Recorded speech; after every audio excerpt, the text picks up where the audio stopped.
उत्तर प्रदेश में जो बारिश मानसून सीजन के बारिश के जो आंकड़े दिख रहे हैं, उनको देख करके अगर आप पिछले नहीं अगले 2-4 साल बाद जब इस बारे में चर्चा करेंगे कि 2024 में उत्तर प्रदेश के लिए मानसून कैसा रहा था, तो ये आंकड़े बड़े उत्साहजनक परिणाम दिखाएंगे। क्योंकि आंकड़ों के अनुसार उत्तर प्रदेश में ठीक उतनी बरसात हो चुकी है इन 4 महीनों में, जून, जुलाई, अगस्त और सितंबर में, जितनी आमतौर पर रिकॉर्ड की जाती है। यहाँ पर आप देख सकते हैं, ये देखिए 746.2 मिलीमीटर वर्षा होनी चाहिए, 744.9 मिलीमीटर यानी 745 मिलीमीटर के आसपास हो चुकी है। तो 1.3 मिलीमीटर की बारिश की कमी मात्र रह गई है। तो इसका मतलब ये है कि 0% का डिफरेंस है, ना तो ऊपर है ना नीचे है। तो ओवरऑल आंकड़े बड़े ही सुखद संकेत देंगे कि इस परिस्थिति में किसानों को फायदा ही होता है। लेकिन वास्तव में जो मैं बार बार कहता हूं कि मानसून का जो प्रदर्शन है कि कई दिनों तक लगातार शुष्क मौसम रहना और कई दिनों तक लगातार बरसात तेज होना, दोनों ही परिस्थितियां ठीक नहीं है एक सही फ्रीक्वेंसी में। हालांकि मैं ये नहीं कह रहा हूं कि उसमें हम में से किसी का हाथ है जो उसको ठीक कर सकता है, क्योंकि ये नेचुरल चीज़ है और प्राकृतिक स्थिति को हम नियंत्रित नहीं कर सकते। लेकिन सही विश्लेषण के लिए सही रिपोर्टिंग होना ज़रूरी है। तो सही विश्लेषण उत्तर प्रदेश के मानसून का ये है कि मानसून की बारिश बहुत ही संतुलित नहीं रही है। राज्य में ज़्यादातर जगहों पर कमी रही है और अगर आंकड़े सामान्य दिख रहे हैं ज़िलों में, तो भी वो कुछ दिनों की बरसात है। ज़्यादा लंबा जो गैप था, टाइम पीरियड था, लंबी अवधि जो थी, वो शुष्क मौसम की रही है ज़्यादातर जगहों पर, खासतौर पर उत्तरी क्षेत्रों में, मध्य और पश्चिमी भागों में कई जगहों पर, कुछ पूर्वी ज़िलों में भी, दक्षिणी क्षेत्रों में भी स्थितियाँ इस तरह की रही हैं। अब ज़िले के हिसाब से हम देख लेते हैं कि इस बार 1 जून से लेकर 30 सितंबर के बीच में 4 महीनों की अवधि के दौरान जो मानसून सीजन का समय काल होता है, इस दौरान बरसात किस तरह की हुई है। तो उत्तर प्रदेश में 2 ज़िले आप देख सकते हैं, शामली और इधर गौतम बुद्ध नगर, जहाँ पर 74% या 73% की कमी है। जो 60% से एबव डेफिशिएंट वाले ज़िले होते हैं या जगहें होती हैं, वहाँ पर पीले रंग से उसे दिखाया जाता है। तो यहाँ पीले रंग से शामली और गौतम बुद्ध नगर को दिखाया जा रहा है। सहारनपुर में 34% की कमी है। इसके अलावा अमरोहा में 33 और 30% की हापुड़ में, साथ ही साथ गाजियाबाद में 27% की कमी है। पीलीभीत में 44% की कमी है।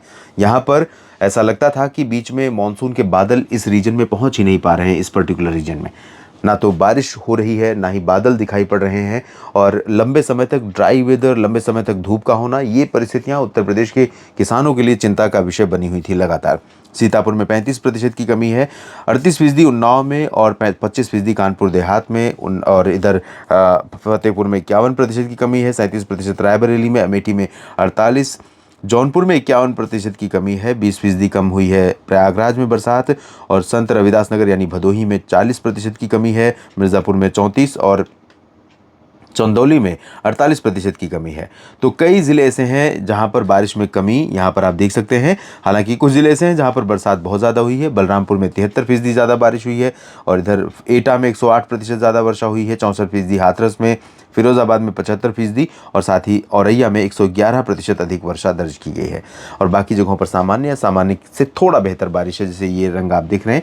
तो इन जगहों पर बरसात सामान्य से बेहतर हुई है। अब कैसा मौसम रहेगा? अब मानसून सीजन समाप्त हो गया है। 1 अक्टूबर आज है, आज से लेकर 7 अक्टूबर तक के मौसम की हम बात कर रहे हैं। तो इस समय अब किस तरह के मौसम की संभावना इस पोस्ट मानसून सीजन में किस तरह की रहेगी पूरे 7 दिनों के दौरान, इसकी बात करें तो दोस्तों, पश्चिमी दिशा की हवाओं ने उत्तर प्रदेश में अधिकांश जगहों को प्रभावित करना शुरू कर दिया है। पश्चिम में मेरठ, मुरादाबाद, सहारनपुर, शामली, गाजियाबाद और बुलंदशहर, गौतम बुद्ध नगर से लेकर आगरा, फिरोजाबाद, मैनपुरी, हरदोई, फर्रुखाबाद से लेकर मध्य में लखनऊ और अयोध्या, रायबरेली, अमेठी, पूरब में वाराणसी, चंदौली और जौनपुर तथा महराजगंज, इन सभी भागों पर पश्चिमी दिशा की हवाएं ज़्यादातर समय चलनी शुरू हो गई हैं। आज और कल 1 और 2 अक्टूबर को पूरे राज्य पर उत्तर पश्चिमी दिशा की हवाएं चलेंगी। हवा की रफ्तार तेज होगी। मध्य क्या मैं कह सकता हूं कि बलरामपुर, गोंडा और लखनऊ से लेकर कानपुर, झांसी से लेकर इसके पश्चिम का जो हिस्सा है, इन भागों में तमाम जगहों पर हवा की रफ्तार काफ़ी ज़्यादा हो सकती है। और इसी बदलाव के कारण दिन में आसमान साफ होने के कारण धूप तेज होने लगी है और दिन का तापमान फिर से ऊपर जाना शुरू हो चुका है। बरसात की उम्मीद बिल्कुल नहीं है पूरे सप्ताह में इधर इस रीजन में। इधर भी बरसात की उम्मीदें नहीं हैं। 2 दिनों के बाद 3 अक्टूबर से थोड़ा सा परिवर्तन आएगा, जब पूरब से थोड़ी हवाएं यहाँ पर आनी शुरू होंगी और पूरब से हवाएं बिहार को पार करने के बाद महाराजगंज, कुशीनगर, अंबेडकर नगर, गोरखपुर, देवरिया, आजमगढ़, जौनपुर, मऊ, बलिया और इन भागों में चलनी शुरू होंगी। ताकि ये जो हवाएं पूरब से आएंगी वो आप जानते हैं कि टाइफून जो ताइवान और उसके बाद चीन की तरफ आ रहा है, ताइवान पर 2 अक्टूबर और 3 अक्टूबर के बीच तबाही मचा सकता है। इसी वजह से ताइवान में पूरे देश में छुट्टी कर दी गई है और चाहे वो स्कूल हो या फिर सरकारी दफ्तर या प्राइवेट कंपनियां, सभी जगहों पर छुट्टी कर दी गई है और बिल्कुल अलर्ट पर रखा गया है एजेंसियों को, क्योंकि बहुत भयंकर तूफान है ये और इसके प्रभाव से लगभग 240-250 किलोमीटर प्रति घंटे की रफ्तार से हवाएं चलेंगी। तबाही बहुत मचा सकता है ये और ताइवान के बाद ये आगे बढ़ेगा चीन की तरफ, और चीन की तरफ जब आगे बढ़ेगा तो उस दौरान कमज़ोर होने लगेगा। लेकिन इसके बावजूद इसका असर थोड़ा सा भारत पर बंगाल की खाड़ी में आएगा और बंगाल की खाड़ी और म्यांमार की तरफ से होते हुए ये सिस्टम या इसकी हवाएं बिहार, झारखंड, पश्चिम बंगाल को पार करते हुए थोड़ा सा उत्तर प्रदेश के पूर्वी रीजन को भी टच करेंगी। तो इन भागों में थोड़ा सा परिवर्तन आपको 4 से थोड़ा सा दिखाई देना शुरू होगा, लेकिन 3 से 5-6 के बीच में यहाँ पर थोड़ी हवाएं बीच बीच में आती रहेंगी। ज़्यादातर समय पश्चिमी दिशा की हवाएं चलेंगी। इसके आगे अयोध्या, चित्रकूट और बलरामपुर के पश्चिम का जो हिस्सा है, इन भागों में लगातार पश्चिमी दिशा की हवाएं आती रहेंगी। तो यहाँ पर कुछ बादल 3-4 अक्टूबर से लेकर के 7 अक्टूबर के बीच में दिखाई पड़ सकते हैं, लेकिन इन बादलों से बरसात की उम्मीदें बहुत रेयर हैं। अगर हुई तो बूंदाबांदी से ज़्यादा की उम्मीद यहाँ पर नहीं है। बाकी जगहों पर बारिश नहीं होगी। दिन और रात के टेम्परेचर में अंतर बढ़ जाएगा। आप जानते हैं कि जब बादल छाते हैं, बरसात का मौसम होता है, तो दिन और रात के टेम्परेचर में अंतर बहुत घटने लगता है। अगर रात का टेम्परेचर 18-19 डिग्री सेल्सियस या 20 डिग्री सेल्सियस रहा तो दिन का 32 डिग्री सेल्सियस रहता है। लेकिन इस समय अब जो स्थिति आप देखेंगे वो रात का टेम्परेचर घटने लगेगा। मिनिमम वो जो अर्ली मॉर्निंग में रिकॉर्ड किया जाता है 5 बजे के आसपास, जब सूरज की पहली किरण धरती पर पड़ती है, उस दौरान का जो टेम्परेचर होता है, अगर वेदर कंडीशन क्लियर है तो उस दौरान टेम्परेचर हो सकता है कि उत्तर प्रदेश के ज़्यादातर जगहों पर 18 डिग्री तक भी पहुँचे या उससे भी नीचे आए और अधिकतम तापमान हो सकता है कि 37, 38 और 39 डिग्री तक भी पहुँचे।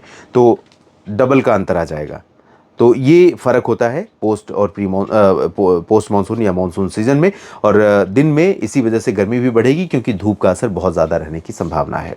लेकिन फिर भी धूप अगर नहीं लग रही है तो मौसम आपको अच्छा लगेगा। दिन में भी बहुत ज़्यादा गर्मी, बहुत ज़्यादा उमस परेशान नहीं करेगी। इस बुलेटिन में अभी इतना ही। आप लगातार मेरे साथ बने रहिए न्यूज़ मीडिया मंच और मौसम तक पर यूट्यूब, और साथ ही साथ फेसबुक पेज मौसम तक पर। आप सभी का बहुत बहुत धन्यवाद।